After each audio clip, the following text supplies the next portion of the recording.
Hi, good day. My name is Raymond Bemia of CP2D.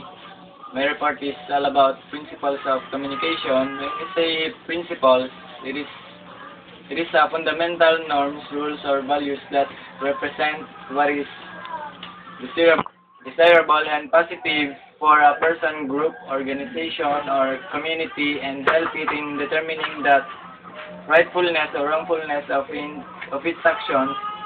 Principles are more basic than policy and objectives and are meant to govern both. See also principles. And communication means it is the activity of conveying meaningful information. Communication requires a receiver, a sender message, and an intended recipient. Although the receiver need not to be present or aware of the sender's intent to communicate at the time of communication. Thus, communication requires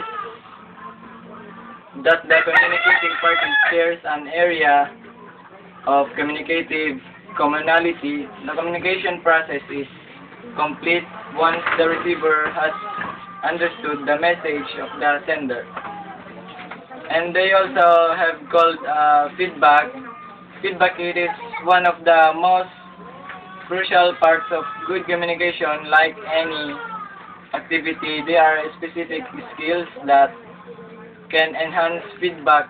Listening is a key part of feedback. And here are the basic 5 principles of communication. One is process, because it consists of step-by-step procedures when communicating to another person. Second is the dynamic. Dynamic, it is the words being said, no changing. And the third one is systemic. It is the complete component of communication wherein if one is missing, it cannot stand alone.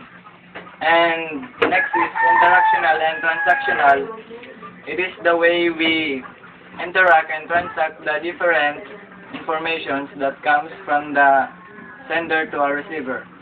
And the last is intentional and unintentional. It is the words that are intended and not intended to said. And that's my report. Thank you.